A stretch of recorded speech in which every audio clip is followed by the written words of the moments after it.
Hi guys, we are from Group 4 and in this video we will give you guys a presentations about representation, rights and social contracts. But before that, we want to introduce ourselves first. And hello, my name is Haifa, Gefana, Pashya, and my friends.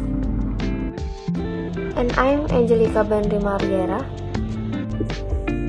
And I'm Niken Ardita. Okay, like that I mentioned before, we will give you a presentations, right? The first one about representations will explain by Niken. In here, I will explain about representation. According to KBBI, representation is an act that will represent the state, or in other words, a representative. The origin of the word comes from the Latin word is representer, which means to show.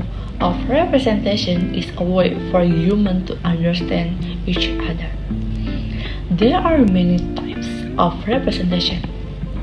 First, political representation. Second, cultural representation. The third, life representation. And finally, knowledge representation. And here, our group will explain about political representation. Political representation is a basic rule in which forms a pattern of knowledge in running a government system from one country to another. Also, political representation is the interests, values, and goals of a citizen are represented by the existing political system, especially by those in the executive and legislative institution. We should know if political representation very important for country. Why? Because political representation can make country to be better. And I think this is explanation about representation. Okay, thank you Niken for the explanations. And next, the second one is rights. Will explain by Angel. Okay, thanks Haifa. Next, I want to tell you about rights. According to KBBI, rights means something that is right or true, belongs, has the authority and power of a person to do something because it has been regulated by law or regulation. And now this is some of explanation according to professionals. First, according to Surjono Sukanto, rights are divided into two, a direct or relative rights and plural or absolute rights. Direct or relative rights are rights that exist in contract law. An example is the right to collect for which there is an agreement or a previous commitment to be billed. Second, according to Nota Negoro, rights is a power or ability of an individual or citizen to perform some activities such as receiving, doing, and owning something. And the next purpose of rights.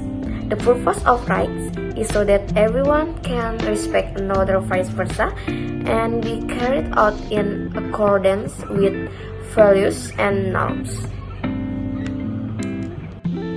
Okay, next, the benefits of rights as an Indonesian are first, to support the achievement and realization of the nation's goals.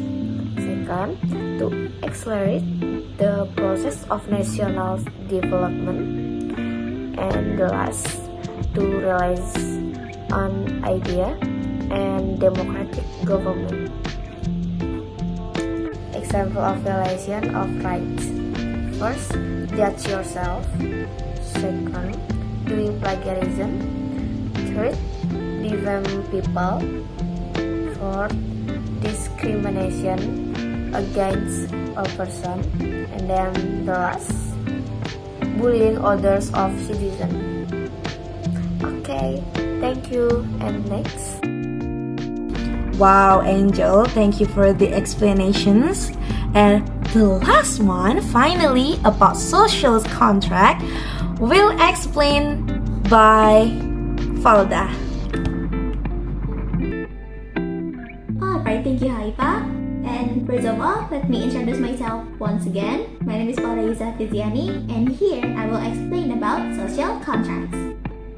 Social contract is an agreement between people and their leaders, or between human who is a member of a particular social community.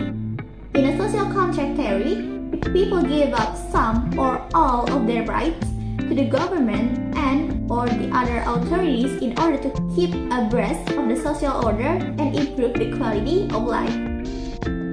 The agreement in social contract can be in form of explicit or implicit. The central assertion that social contract theory approach is that law and political are not natural, but human creations. Social contract and the political order creates are only a means of achieving the profit, which means the goal of the individuals is involved and valid only if they fulfill their share of agreement. And here are some of the explanations according to the professionals about social contracts. The first one is, according to Hobbes, human life is separated into ages: the state during which there was no state, or the state of nature. For Hobbes, the state of nature is by no means are safe, but on the contrary, the state of nature is chaotic. Without law, without government, and also without social ties between individuals. The second one is according to Rousseau. The existence of a state rests on the agreement of citizens to improve themselves with a government which is carried out through political organizations. According to him, the government does not have a contractual basis, but only political organizations that are formed through contracts. And the last but not least are according to Locke or Locke. There are natural rights, which are human rights of citizens that cannot be released even by each individual. Alright, I guess that's all from me about social contracts. Okay, thank you, Valda. And I think that's all from us. And I hope the explanations will help you guys. And I'm sorry, we are sorry if we have a mistakes or something. And thank you for attentions, guys. Goodbye.